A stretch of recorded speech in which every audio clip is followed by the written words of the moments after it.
बच्चों कैसे हैं? Myself Pooja Joshi, I am your educator. चलिए आज शुरुआत करते हैं नए दिन के साथ, नई उमंग के साथ। आज है हमारा कुछ चैप्टर ट्रायंगल्स, ठीक है, जो एक्सरसाइज है 7.4। ठीक है, चलिए अब जो है 7.4 स्टार्ट करने से पहले आपको कुछ जो थ्योरम्स हैं उनको पढ़ना बहुत जरूरी है। जब वो थ्योरम्स आपको आएंगी तब जाके आप इस एक्सरसाइज के 7.4 के क्वेश्चन कर पाएंगे। तो सबसे पहले हम इसमें आपको थ्योरम्स कराऊंगी मैं आपको, ठीक है। अच्छा, दो थ्योरम है जो है 7.4 और 7.5 आपकी एनसीईआरटी की बुक में दिया है। तो सबसे पहले थ्योरम है एसएसएस कांग्रुएंसी रूल। आपने अगर आपको ये सब कॉन्सेप्ट आते हैं, आपने पहली एक्सरसाइज बनवाई है, फर्स्ट सेकेंड एक्सरसाइज करवाई है, इसकी करी है, तो आप इसको कर सकते हैं। लेकिन अगर आप सोचेंगे कि बिना उसको करे हम यहाँ पहुंच जाए तो ये पॉसिबल नहीं है। तो सबसे पहले सॉरी, ये एक्सरसाइज 7.3 है, ठीक है, गलत लिख दिया था मैंने यहाँ पर, एक्सरसाइज 7.3, ठीक है। 7.1 7.2 ऑलरेडी अपलोड हो चुकी है, उसको आप देख सकते हैं। उससे आपका कॉन्सेप्ट बिल्कुल बढ़िया 100% पक्का होने वाला है। अब हम करते हैं एक्सरसाइज 7.3। उससे पहले हम कर लेते हैं थ्योरम। ठीक, क्या है theorem? SSS congruency rule. SSS congruency कब होगी? क्या कह रहा है? अब if 3 sides of a triangle are equal to the 3 sides of another triangle, then 2 triangles are congruent। कहने का मतलब क्या है? ये कह रहा है कि दो ट्रायंगल हैं, समझ लो इसका नाम है PQR, और एक और ट्रायंगल बना दो और इसका ट्रायंगल का नाम है ABC। ये कह रहा है कि अगर तीनों साइड है, कॉन्ग्रुएंट साइड है, अगर जो है इनकी इक्वल हो जाती हैं तो एसएसएस रूल। एस का मतलब होता है साइड, ये एस तीन साइडों की बात कर रहा है, ठीक है। अगर समझ लीजिए ये साइड इसके बराबर हो जाए, और इसमें आपने अगर प्रीवियस वीडियो देखे हैं तो आपको पता चलेगा कि हमेशा जो करस्पॉन्डिंग साइड्स है उसी की बात करता है, ठीक है। करस्पॉन्डिंग साइड से इक्वल होनी चाहिए, करस्पॉन्डिंग एंगल करस्पॉन्डिंग साइड्स की बात करता है। तो ये जो है इसका करस्पॉन्डिंग है, तो ये दोनों साइड इक्वल हो, और इसका करस्पॉन्डिंग ये है, इसका करस्पॉन्डिंग ये है ना। तो PQ जो है वो AB के बराबर हो, QR जो है यहाँ पर मैं लिख देती हूँ, PQ जो है AB के बराबर हो, QR जो है वो BC के बराबर हो, और PR जो है वो AC के बराबर हो। तो हम कहेंगे कि भाई इसमें करस्पॉन्डिंग साइड से इक्वल है, तीनों साइड है, इसलिए ये क्या है आपका कॉन्ग्रुएंट है। कौन से रूल से? एसएसएस रूल से। ठीक, ये समझ में आया? बहुत आसान था, बस करस्पॉन्डिंग साइड की बात होती है, इसमें एंगल की बात नहीं होती है, ठीक। अच्छा, उसके बाद आता है थ्योरम 7.5 जो कहता है RHS। RHS का मतलब होता है, R मतलब होता है राइट एंगल, H मतलब होता है हाइपोटेन्यूज, S मतलब होता है साइड, यानी कि राइट एंगल, हाइपोटेन्यूज और साइड। ये होता है राइट एंगल, ये होता है हाइपोटेन्यूज, ये है साइड। जैसे समझ लीजिए दो आपके पास, ये जो बातें बताता है ये राइट एंगल के लिए बताता है, समझ में आया?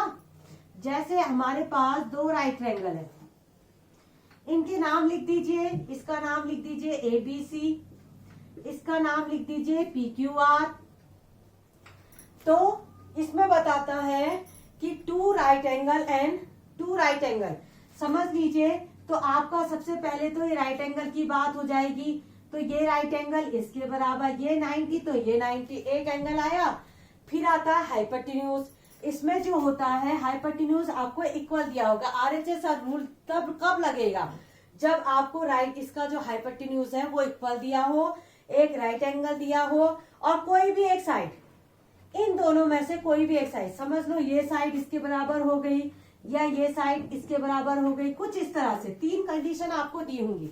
एक दिया होगा राइट एंगल, एक दिया होगा हाइपोटेन्यूज, और दूसरा इन दोनों में से कोई एक साइड। तब आप जाके इसमें RHS रूल लगा सकते हैं। RHS का समझ में आया? राइट एंगल, हाइपोटेन्यूज और एक वन साइड, ठीक। बस, तो यहां तक आपका अगर कॉन्सेप्ट क्लियर हो गया, अभी हम क्वेश्चन करेंगे तो उससे और आपका बेसिक जो है और ज्यादा इसमें क्लियरिटी आपके आ जाएगी, ठीक है। अब हम बढ़ते हैं एक्सरसाइज की ओर को। ठीक, ये थ्योरम्स हमारी हो गई हैं, आप जल्दी से इसको नोट कर सकते हैं। ठीक, चलो 1 2 एंड 3।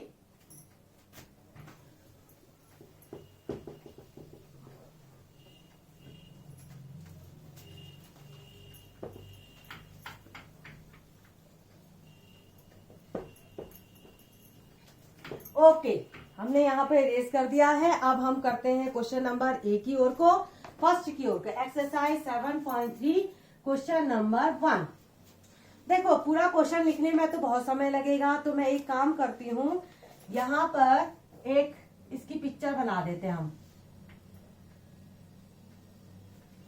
थोड़ा सा पिक्चर टेढ़ी बनी है, थोड़ा सा इसको ऐसे बनाना था। देखो, ये बनाई, एक बीच में से लाइन, फिर यहां जोड़ा, फिर यहां जोड़ा। ठीक है, और इसका नाम है ए, इसका नाम है डी, इसका नाम है बी और इसका नाम है सी। यहाँ पर जो पॉइंट है यहाँ पर पी। ये पिक्चर आपको दिया है। सबसे पहले गिवन क्या क्या है, सबसे पहले लिखेंगे आप गिवन।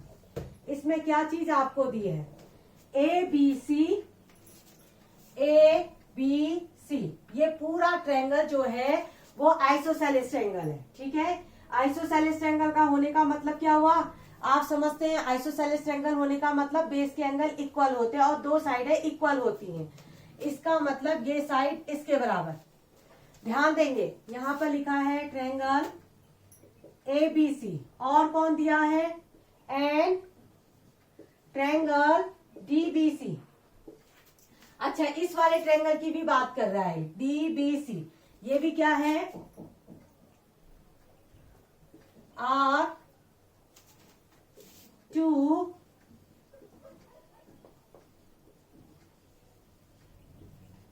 Isosceles triangle. अच्छा, जब हमको दो आइसोसेलेस ट्रायंगल दे दिए तो हमारे दिमाग में बिल्कुल पिक्चर क्लियर होनी चाहिए। एक तो बेस के एंगल इक्वल होंगे और दो साइडें इक्वल होंगी। और क्या दिया है, पहले हम लिख लेते हैं क्या क्या मिला है हमको। Same base BC vertices A and D are on the same side of AD extended intersect BC at P, BC at P। BC को P पर काट रहा है और आपको बताना है, बस इतना ही दिया है। आपको बताया है ये ABC और DBC आपके आइसोसेलेस ट्रायंगल है, यानी कि ये साइड इसके बराबर और ये साइड इसके बराबर। लिख ले। अच्छा, यहाँ पर गिवन में लिख लेते हैं क्योंकि हमें ये हेल्प करेगा। AB इजिकल टू AC दिया है और BD इजिकल टू DC दिया है। इसीलिए मैंने कहा था कि आपको पता होना चाहिए कि आइसोसेलेस ट्रायंगल की प्रॉपर्टी क्या होती है। आइसोसेलेस ट्रायंगल में जो होता है, आइसोसेलेस ट्रायंगल अगर आपके पास है तो ये साइड इसके बराबर होगी और इसके सामने के बेस के एंगल इक्वल होते हैं। इतनी बातें हम जानते हैं आइसोसेलेस ट्रायंगल के बारे में। ठीक, और ये आपको बिल्कुल याद होना चाहिए बाय हार्ट, तभी आप कंडीशन लिख पाएंगे। अच्छा, अब हमें आता है शो दैट। शो दैट पहले वाले में क्या करना है, पहले वाले में ए बी डी को हमने कॉन्ग्रेंट प्रूव कराना है ट्रायंगल ए सी डी में। यहां पर लिख देते हैं टू प्रूव। हमने ये काम करना है। हमने क्या करना है, इन दोनों को कॉन्ग्रेंट प्रूव कराना है। पहले हम देख लेते हैं ये एंगल है कौन से, A B D, A B D. अच्छा, इस ट्रायंगल की बात हो रही है और ए सी डी इस ट्रायंगल की बात हो रही है। समझ रहे हैं आप, ये ट्रायंगल और ये ट्रायंगल, इसकी बात हो रही है। तो आपको इसको कॉन्ग्रेंट प्रूफ कराना है। कॉन्ग्रेंट प्रूफ कराने के लिए आप जानते हैं कि आपको 3 कंडीशन होनी चाहिए। तो सबसे पहले पहली कंडीशन देखो, ये दोनों ट्रायंगलों को देखो। पहली कंडीशन, ये साइड इक्वल मिल गई, ये दोनों साइडें भी मिल गई और AD और AD कॉमन हो गया। AD साइड जो है वो कॉमन है दोनों में। तो ये तो आराम से बैठी बिठाए आपको हलवा मिल गया गाजर का खाने के लिए। कुछ नहीं करना है, सब कुछ मिला हुआ है, आपको कोई मेहनत करने की जरूरत नहीं है। आप सीधे लिख लो इन ट्रायंगल, कौन से ट्रायंगल में आप काम कर रहे हैं उसको जरूर लिखना है। इस चीज का ध्यान देंगे आप कि हम कौन से ट्रायंगल के लिए काम कर रहे हैं। ठीक है, हम काम कर रहे हैं इन वाले ट्रायंगलों को, तो लिख लो कि यहाँ पर हम इस ट्रायंगल में काम कर रहे हैं। तो देखो A B is equal to A C, इसको क्या लिखेंगे, गिवन। रीजन जरूर देना है, रीजन जरूर देंगे कि हम अगर लिख रहे हैं तो क्यों लिख रहे हैं, ये हमको गिवन है ऑलरेडी, देखो यहाँ दिया है कंडीशन। और B D is equal to D C, ये भी आपको गिवन है। यहां पर एक और लाइन लिख देते हैं,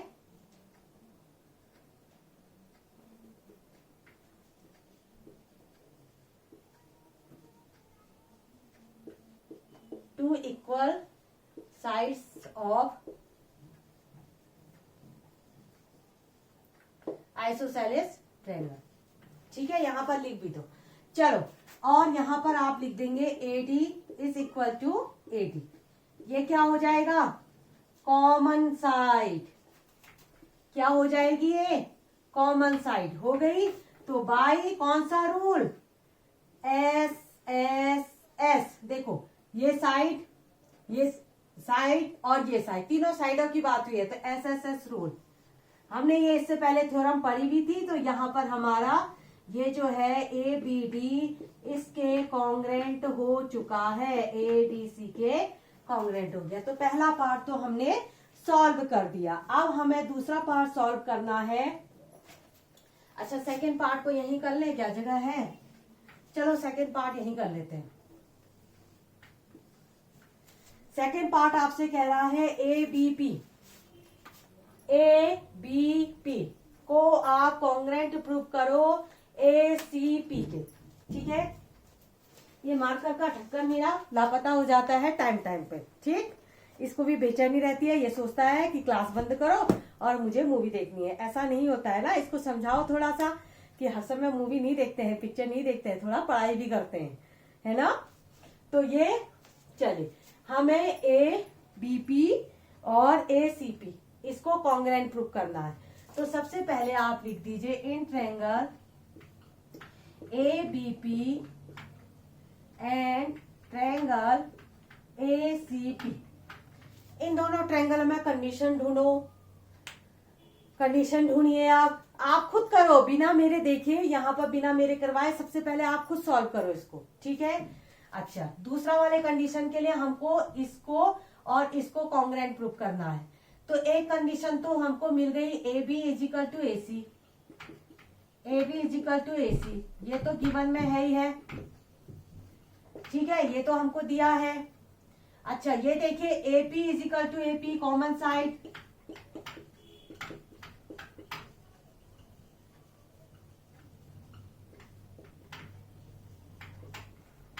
ठीक है, ये जो है कॉमन साइड। अब तीसरा चीज, ये बड़ा समस्या है, तीसरी चीज क्या ढूंढे। देखो ये तो हमको मिल गया, ये कॉमन हमें मिल गया। अब तीसरा साइड सोचिए क्या करूं, तीसरे के लिए तो कुछ मिल ही नहीं रहा है हमें। थोड़ा सा दिमाग लगाओ और सोचो क्या। देखो आइसोसेलेस ट्रायंगल की प्रॉपर्टी, इसीलिए मैंने कहा था इनकी जन्म कुंडली आपके पास होनी चाहिए। आप इनके बारे में जब तक इनको पहचानेंगे नहीं तो उनके बारे में आप डिस्क्राइब कैसे करेंगे, है ना। तो आपको बताना है, देखिए आइसोसेलेस ट्रायंगल के बेस के एंगल इक्वल होते हैं, इसका मतलब angle B is equal to angle C होना चाहिए। इन वाले ट्रायंगलों में अगर हम बात करें इस ट्रायंगलों की, तो ये वाला एंगल और ये वाला एंगल क्या होगा, इक्वल। हो गया काम हमारा। Angle B is equal to angle C, यहां पर लिखेंगे base angle.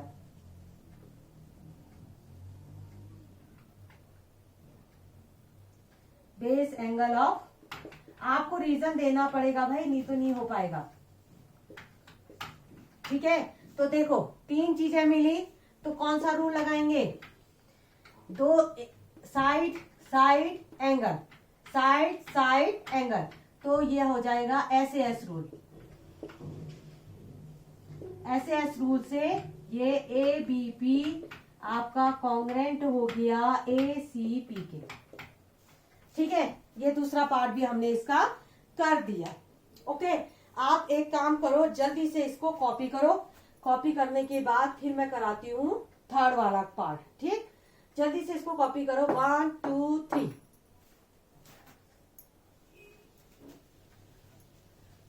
First second part already हमने कर दिया है। अब हम कराते हैं इनकी पिक्चर तो रहने देंगे, क्योंकि बिना पिक्चर के तो इसमें कुछ होगा ही नहीं। तो मैंने ये नीचे वाले फर्स्ट सेकेंड पार्ट आपके क्लियर कर दिए। अब आता है थर्ड पार्ट। थर्ड पार्ट में क्या कह रहा है हमसे? थर्ड पार्ट कह रहा है कि प्रूव करो। थर्ड पार्ट हमसे कह रहा है कि एपी बाइसेक्ट एंगल है। एपी, जो एपी लाइन है वो बाइसेक्ट कर रही है एंगल ए को। एंगल ए को बाइसेक्ट कर रही है, यानी कि ये एंगल इसके बराबर और as well as angle D, यानी कि ये इसके बराबर। ये तो बहुत आसान हो गया। अच्छा, नहीं आसान नहीं हुआ है। देखो, ये तो हम कॉन्ग्रेंट करा चुके हैं। तो कॉन्ग्रेंट अगर हमने करा दिया है तो हम इस एंगल को इसके बराबर कह सकते हैं बाय सीपीसीटी। पूरे प्रीवियस वीडियो देखना जरूरी है। हाँ, अगर प्रीवियस वीडियो नहीं देखे हैं तो बड़ी प्रॉब्लम होने वाली है, बड़ी परेशानी में फंसने वाले हो आप लोग। इसलिए प्रीवियस वीडियो देख के तब यहाँ आओ, ठीक है। पहले दूसरा रास्ता, फिर जाके यहाँ पहुंचना है आपको। जैसे एक वो नहीं होता है घुमावदार रास्ता, तो एक होता है कि पहले यहाँ जाओ तब जाके उधर जाओ। तो यहाँ पर जो है ये कॉन्ग्रेंट आप कर चुके हैं, तो आप कहेंगे कि बोथ ट्रायंगल आर कॉन्ग्रेंट, हमने प्रूव कर दिया है, तो ये एंगल इसके बराबर, ठीक है। अब ये इन दोनों को आपस में प्रूव बराबर करने के लिए, इन दोनों को पहले कॉन्ग्रेंट हमने कराना पड़ेगा, तब जाके आप इनको करस्पॉन्डिंग सीपीसीटी से इक्वल कह सकते हो। तो सबसे पहले हम लिखेंगे triangle A B D is congruent to triangle A T C. ये हमने कराया है, हम इसको लिखेंगे जस्ट प्रूव्ड। हमने अभी प्रूव किया है फर्स्ट पार्ट में, ठीक है। हमने फर्स्ट पार्ट में इसको प्रूव करके दिखाया है, तो हमें ज्यादा एक्सप्लेनेशन देने की जरूरत नहीं है। हम सीधे कह देंगे so B A D is equal to C A D. ये एंगल इसके बराबर होगा बाई सीपीसीटी। अब सीपीसीटी क्या है? आपके चाचा का लड़का नहीं है, congruent part of corresponding triangle, ठीक है। एक बार मेरे साथ सब बच्चे कहो, जोर से बोलो, जय माता दी। क्या बोलेंगे? जोर से बोलो, congruent part of corresponding triangle, ठीक। तो ये तो हमारा हो गया। अब इन दोनों को भी आधा आधा कराओ। कैसे करेंगे?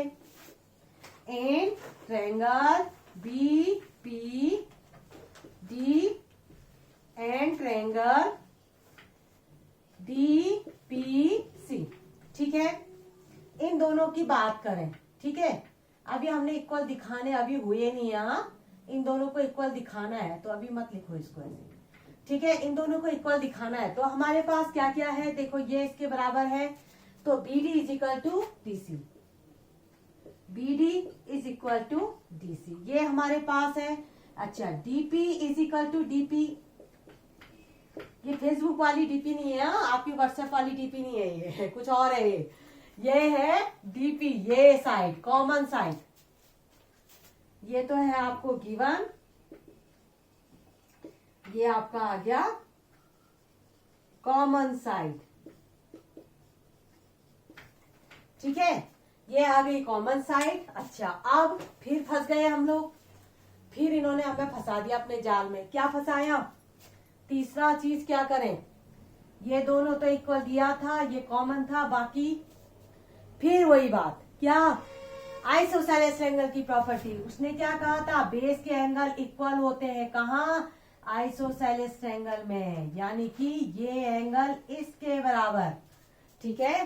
तो यहां पर आप लिख देंगे angle D B P is equal to angle D C P.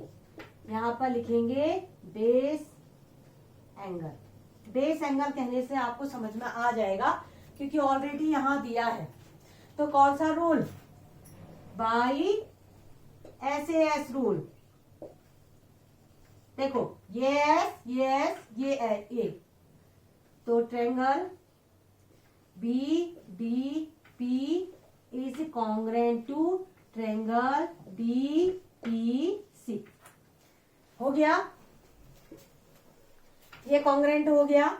अच्छा एक बार विजिबल है कि नहीं है देख लेती हूँ मैं। हाँ पता लगा वहां लिख दिया मैंने और आपको नजर ही नहीं आ रहा है। हो गया, ठीक है, दिख रहा है। ओके, यहाँ पर ये कॉन्ग्रेंट हो गया। कॉन्ग्रेंट का होने का मतलब ये एंगल इसके बराबर, angle B P D is equal to angle C D P हो गया by C P C T. जब भी कोई दो ट्रायंगल हम कॉन्ग्रेंट प्रूव करते हैं तो वो क्या हो जाते हैं, उनकी करस्पॉन्डिंग साइड्स करस्पॉन्डिंग एंगल अपने आप इक्वल हो जाते हैं। ठीक है, तो ये इक्वल हो चुका है बाय सीपीसीटी से। तो हम यहाँ पर एक लाइन लिखेंगे और वो भी लिखेंगे बड़ी शानदार सी लाइन। क्या लिखेंगे, जो हमारी बुक में हमसे पूछा था, तो आप रिजल्ट जरूर लिखिएगा, खाली इतना लिख के छोड़ेगा मतलब। सो या वी कैन से दैट, ऐसे लिख सकते हो,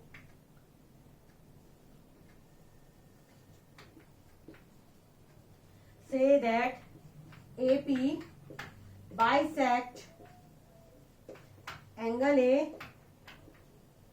as well as angle D। ठीक है, समझ में आया?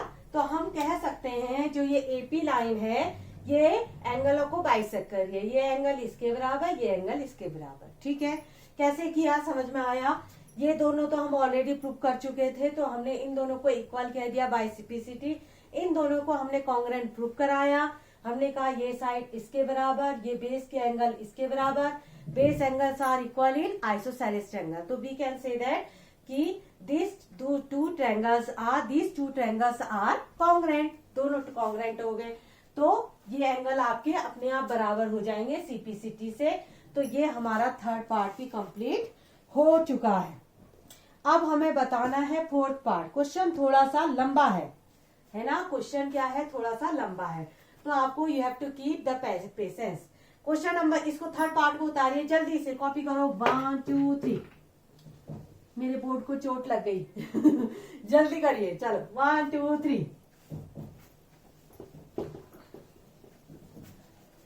बोर्ड भी कहेगा मुझे कितना खिसती हो, घिस घिस के। ये बेचारे की हालत खराब हो गई है ना? चलो फिर आप करते हैं नेक्स्ट पार्ट। ये है हमारा फोर्थ पार्ट। फोर्थ पार्ट क्या कहता है, AP is perpendicular bisector of BC. जो एपी लाइन है ये परपेंडिकुलर बाइसेक्टर है। दो चीजें दिखानी है, दो कठिन काम होता है ये बहुत ज्यादा। दो चीजें आपको दिखानी है। एक तो आपको दिखाना है परपेंडिकुलर, यानी कि ये एंगल 90 ये दिखाना है, और इस साइड को इसके बराबर दिखाना है। BP is equal to PC दिखाना है। दो काम करने, बहुत ज्यादा तगड़ा काम है आप लोगों के लिए, है ना? तो चलो करते हैं। सबसे पहले हम बात करते हैं, इसको अभी मिटा देते हैं, इन दोनों को 90 दिखाते हैं। अभी मन नहीं लिखते हैं, ठीक है? अभी हमने किया ही नहीं तो हम कैसे कह दें। अब हम करते हैं इसको, हम 90 सबसे पहले 90 प्रूफ कर देते हैं, बाइसेक्टर बाद में देखेंगे। ठीक है, अब इसको 90 कैसे प्रूफ करें? ओके, आप इस ट्रायंगल को देखो, ये एक आइसोसेलेस ट्रायंगल है।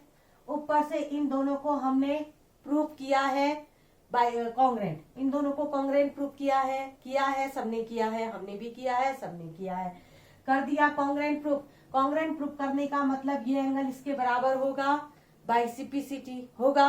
चलो पहले इतनी बात देखो, triangle B P D is congruent to triangle P D C. ये हमने अभी इससे पहले थर्ड पार्ट या सेकेंड पार्ट में हमने प्रूफ किया है। जस्ट प्रूफ सेकेंड या थर्ड में, हाँ देख लीजिएगा आप लोगों, मैंने करवा रखा है, ये प्रूफ करा रखा है। ठीक है, ये दोनों जो है कॉन्ग्रेंट हो गए कॉन्ग्रेंट हो गए, तो ये तो हमने प्रूफ कर दिया। इसका मतलब क्या होना चाहिए, D P B is equal to angle T P C by CPCT. ये दोनों इक्वल होंगे। ये दोनों एंगल अभी इक्वल हुए हैं, 90 नहीं हुए हैं, अभी क्या हुए हैं, इक्वल हुए हैं। अब हमें 90 करना है, ठीक है। दोनों इक्वल हमने कर दिए। अब हम कहेंगे देखो ये एक स्ट्रेट लाइन है, दिख तो नहीं रही है, दिख नहीं रही है लेकिन है, ठीक है। अब बनाने वाला ही ऐसा है तो क्या किया जाए, लाइन स्ट्रेट लाइन है, ठीक है। तो आपके जो है हम कहेंगे DPB प्लस एंगल DPC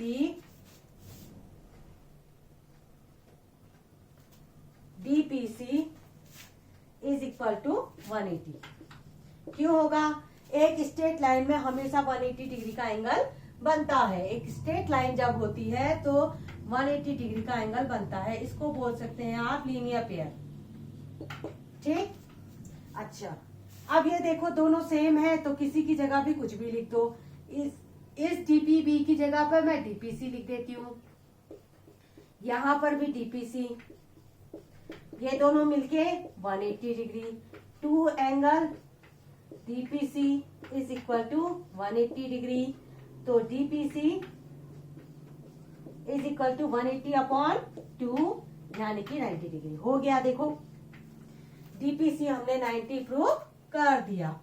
अगर DPC 90 है, DPC इज इक्वल टू, दोनों सेम है, DPB, ये भी क्या हुआ 90। बस आपका एक काम तो हो गया, परपेंडिकुलर आप कर दिए, ठीक है, परपेंडिकुलर आपने कर दिया।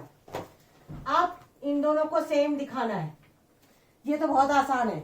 आप क्या कहोगे, भाई ये जब कॉन्ग्रेंट है तो करस्पॉन्डिंग पार्ट तो अपने आप इक्वल होंगी, ये इसकी करस्पॉन्डिंग बाइसेप्सिटी, ठीक है। तो आप लिखेंगे यहाँ पर लिख लीजिए, आप लिखेंगे BP is equal to PC, सीधे लिखना है, इसके लिए कुछ नहीं करना है, सीधे CPCT से हो जाएगा, बाई CPCT। बस दोनों काम हो गए। 90 के लिए थोड़ा सा था, 90 हमने कर दिया, अब वो हमने CPCT से कर दिया। कैसे किया, बस ये कॉन्ग्रेंट था आपका, जब ये दोनों कॉन्ग्रेंट होते हैं तो इनके सारे करस्पॉन्डिंग एंगल इक्वल होते हैं। तो ये एंगल इसके बराबर, इन दोनों का सम 180, एक स्ट्रेट लाइन में लीनियर पेयर होता है, ठीक है, 180 ये linear pair, okay.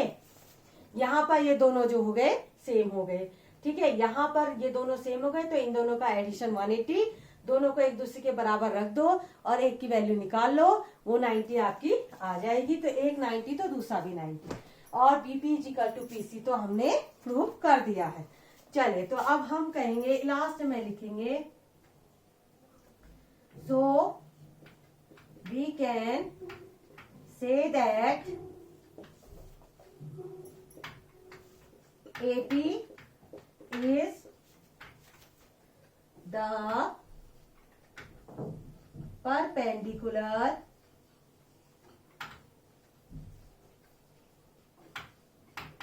bisector of PC। यानी कि आप रिजल्ट जरूर लिखना है लास्ट में, बच्चे करते यही हैं, कर सब कुछ देंगे, उसके बाद रिजल्ट लिखने में इनको आ जाता है आलस, फिर मेरे मार्कर का ढक्कन गायब होने की कोशिश कर रहा है। इसको पता है, ये कह रहा है कि मुझे मूवी देखनी है, मुझे पिक्चर देखनी है। मैंने क्या कहा, आपको पढ़ाई करनी है। चलिए फिर यहीं पर हम इस वीडियो को खत्म करते हैं। इसके सेकेंड, थर्ड, फोर्थ पार्ट ये आ जाएंगे आपके, बाकी क्वेश्चन मैं करवा दूंगी आपको, ठीक है। आप जो है इसको अच्छे से रिवाइज करिएगा। क्वेश्चन ये अच्छा है लेकिन थोड़ा सा लंबा है, तो कई बार 2 या 3 बार आप दोबारा रिवाइंड करके इस वीडियो को देखिएगा, एक एक पार्ट को अच्छे से समझिएगा, तो आपका कॉन्सेप्ट 101% आपका बिल्डअप होने वाला है, और इसमें आपको मैथ में मास्टर बनने से आपको कोई रोक नहीं सकता है। तो चलिए आज के लिए इतना ही, ओके बाय।